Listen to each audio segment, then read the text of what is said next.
Então, boa noite a todos. Boa noite. Amém. Da continuidade, então, estamos quase acabando aqui o livro de Apocalipse, né? Estamos hoje no capítulo 19, ok? Então, os irmãos lembram que quando nós começamos o livro do Apocalipse, até o capítulo 4 falava-se da igreja, ok? Do capítulo 4 até o 19 não se cita mais o nome da igreja. Então aqui o que acontece? A igreja não está mais aqui na terra, porque o que acontece? Começa a tribulação, o que detém o anticristo, o detentor, que é o Espírito Santo que está na igreja, é o que detém ele. Quando o detentor é afastado, ele é tirado, então o anticristo se manifesta. Então a igreja não pode estar aqui, está no céu.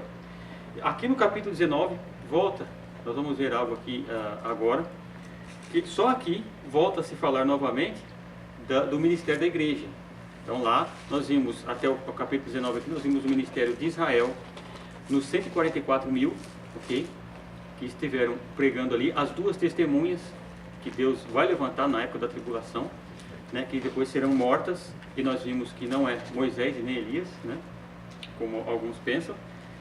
E aqui no capítulo 19, depois de toda a tribulação que passa aqui na terra, o que acontece? Aparece de novo a igreja. O que a igreja estava fazendo, né? Aonde estava e o que estava fazendo até aqui no capítulo 19. Então diz assim, você vê que o que precede o capítulo 19 é a queda da Babilônia, o final do reinado do anticristo. Deus pune tanto a Babilônia espiritual, no capítulo 17, e a Babilônia política, no capítulo 18, ok? No capítulo 19 diz assim, depois destas coisas, ouvi no céu como que uma grande voz de numerosa multidão que dizia: Aleluia! A salvação e a glória e a honra e o poder pertencem ao nosso Deus, pois verdadeiros e justos são os seus juízos. Julgou a grande prostituta, que havia corrompido a terra com sua prostituição, e das mãos delas vingou o sangue dos seus servos. E outra vez clamaram: Aleluia! E a fumaça dela sobe para todo o sempre. Os 24 anciãos e os 4 seres viventes prostraram-se e adoraram a Deus, que está sentado no trono, dizendo: Aleluia, Amém, ou Amém, Aleluia. Então, até aqui vocês vejam, aqui começa o louvor no céu, o regozijo pelo julgamento que Deus faz ao reinado do anticristo, a punição que ele traz sobre toda a terra devido a todos os males que foram feitos pelo anticristo, por obra de Satanás que estava operando através do anticristo.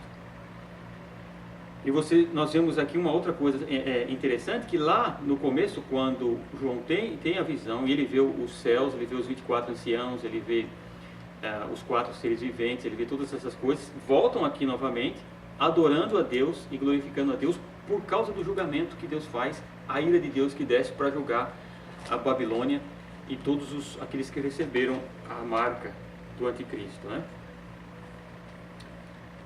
Versículo 5. Então saiu do trono uma voz que dizia: Louvai o nosso Deus, vós todos os seus servos, e vós que o temeis, assim pequenos como grandes. Também ouvi uma voz como de uma grande multidão, como a voz de muitas águas, e como a voz de fortes trovões que dizia: Aleluia! Pois já reina o Senhor, nosso Deus, o Todo-Poderoso. Regozijemo-nos e exultemos, e demos-lhe a glória, pois são chegadas as bodas do Cordeiro, e já a sua noiva se aprontou. Foi-lhe dado que se vestisse de linho fino, resplandecente e puro. O linho fino são os atos de justiça dos santos. E disse-me: Escreve: Bem-aventurados aqueles que são chamados à ceia das bodas do Cordeiro.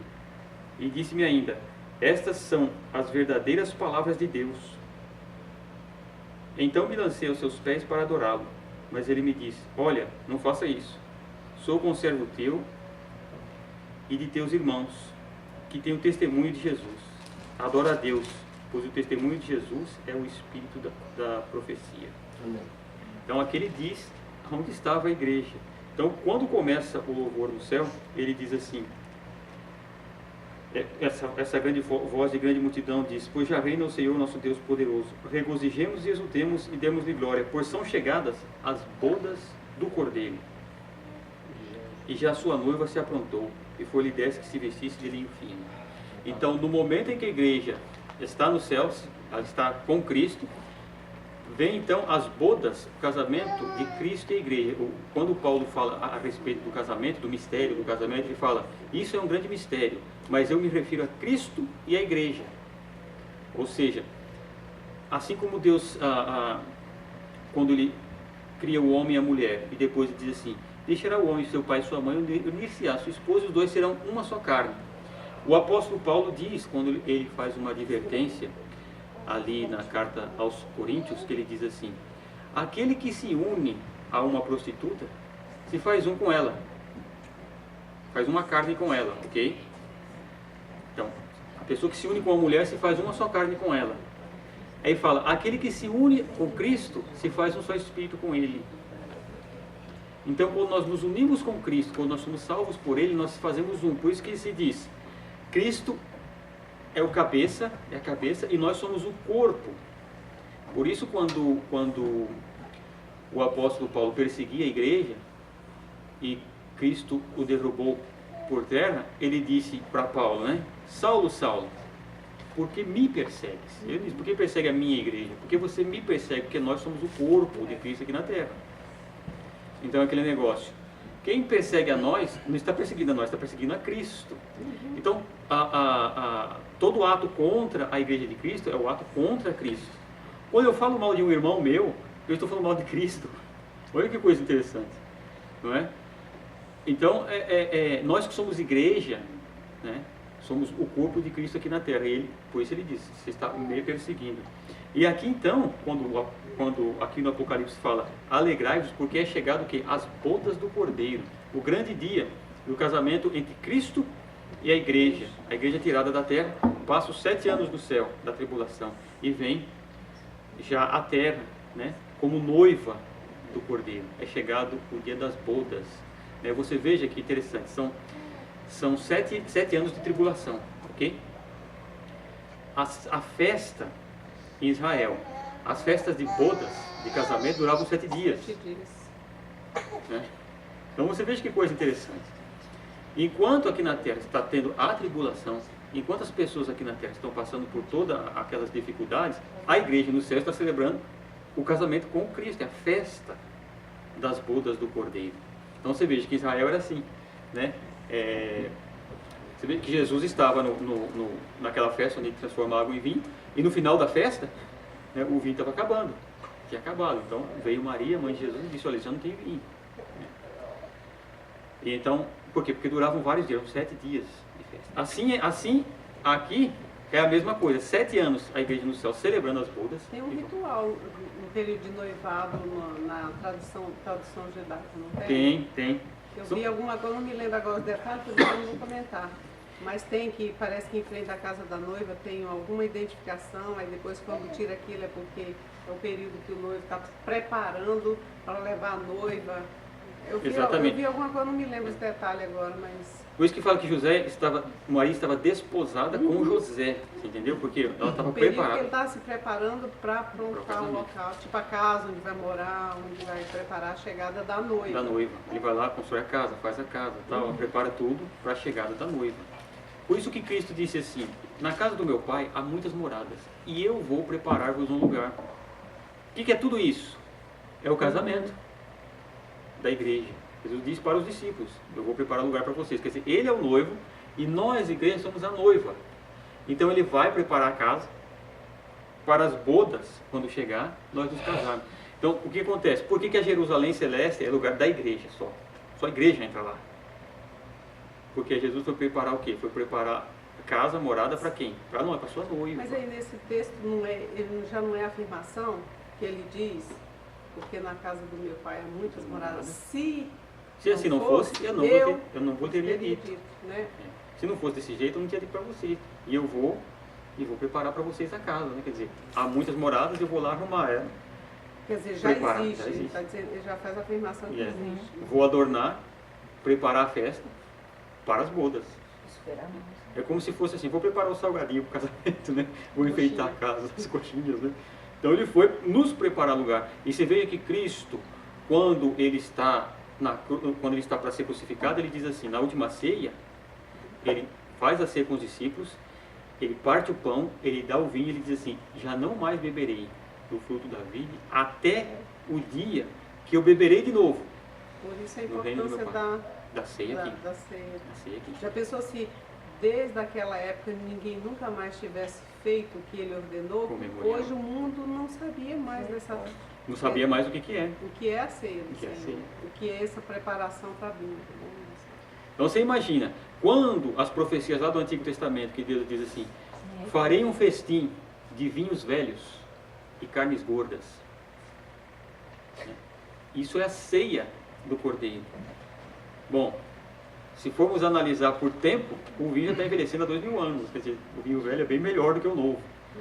Então tudo isso é a preparação para a igreja. Nós temos pressa, nós ansiamos que o Cristo venha, porque a noiva ansiando pelo casamento. Mas Ele está preparando para nós algo magnífico. E aqui está, é chegada a hora das bodas do Cordeiro. Porque a noiva está preparada e foi lhe dado o quê? Vestes de linho fino. Linho fino na Bíblia significa, são os atos dos santos, os atos de justiça. Então aqui entra a outra doutrina muito importante que nós não podemos nos desaperceber, porque o que acontece?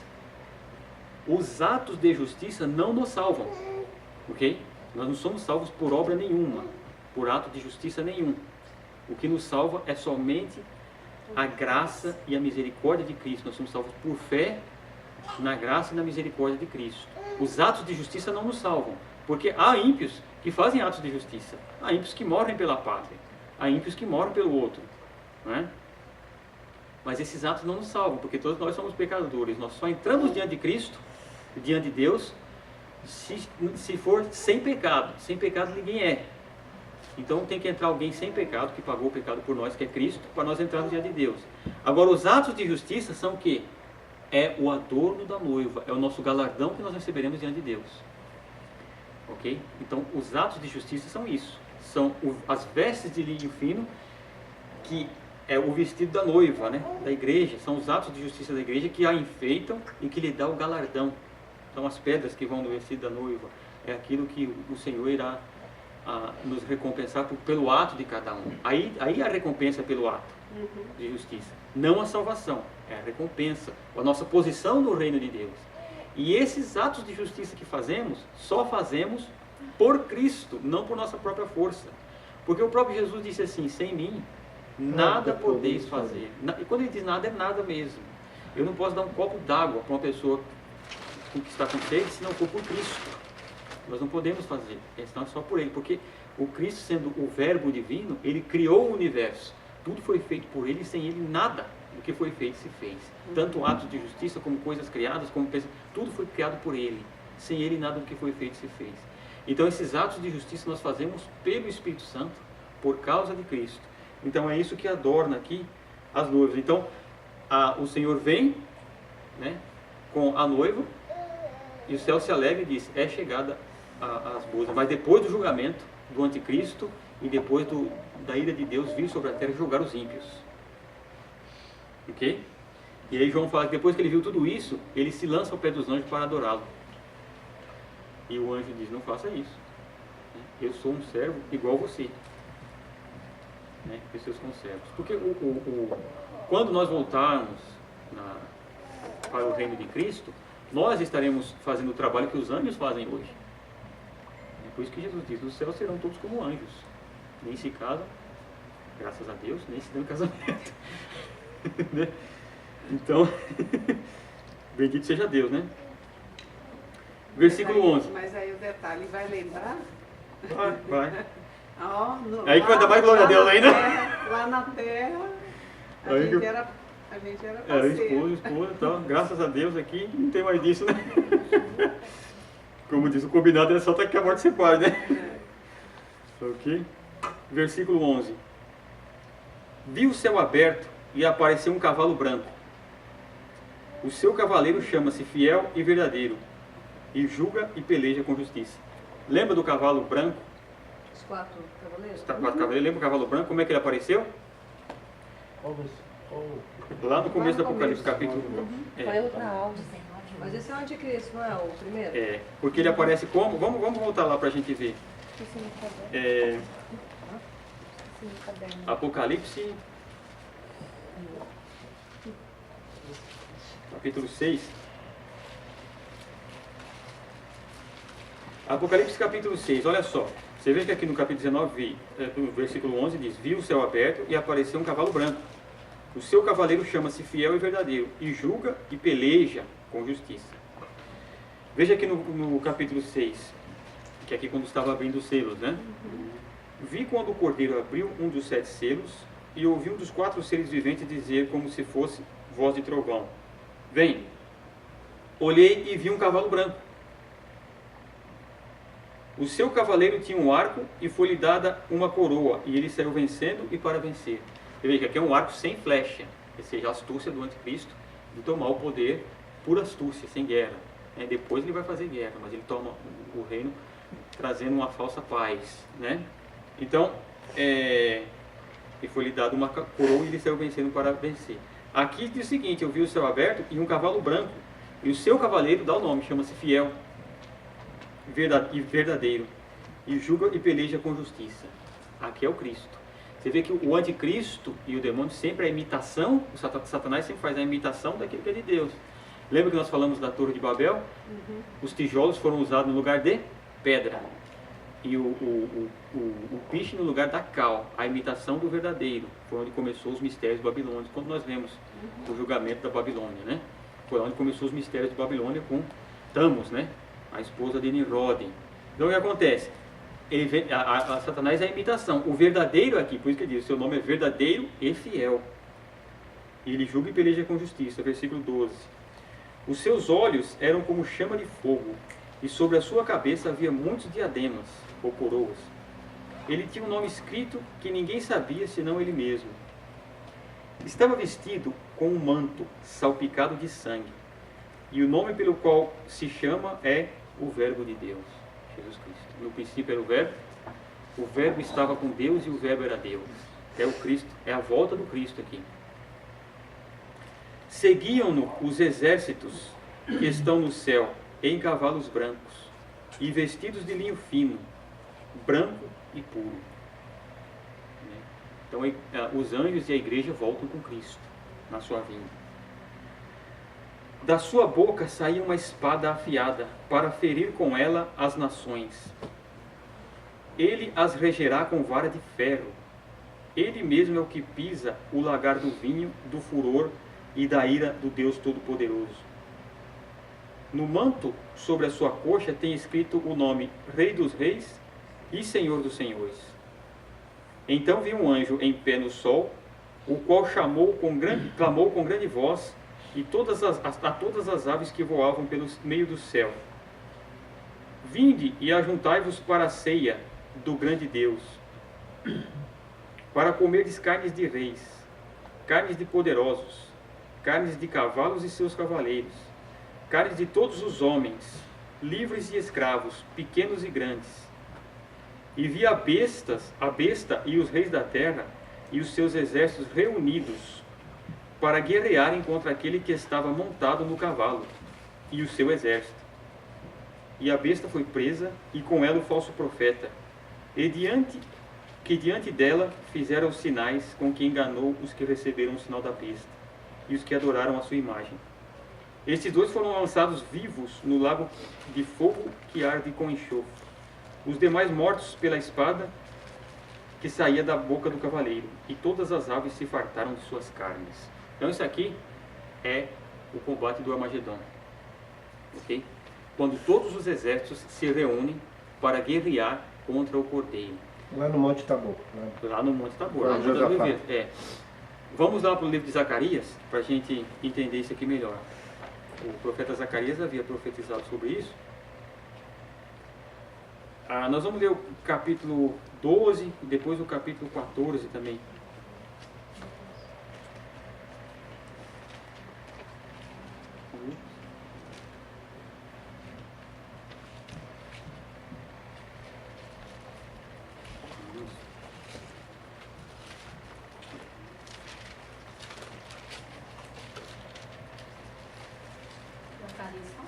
12. Vamos ler o capítulo 12, depois o capítulo 14 também. Zacarias 12.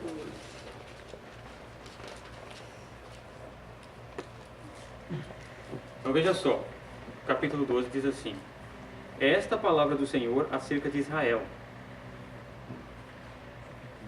Diz o Senhor, o que estende o céu e funda a terra.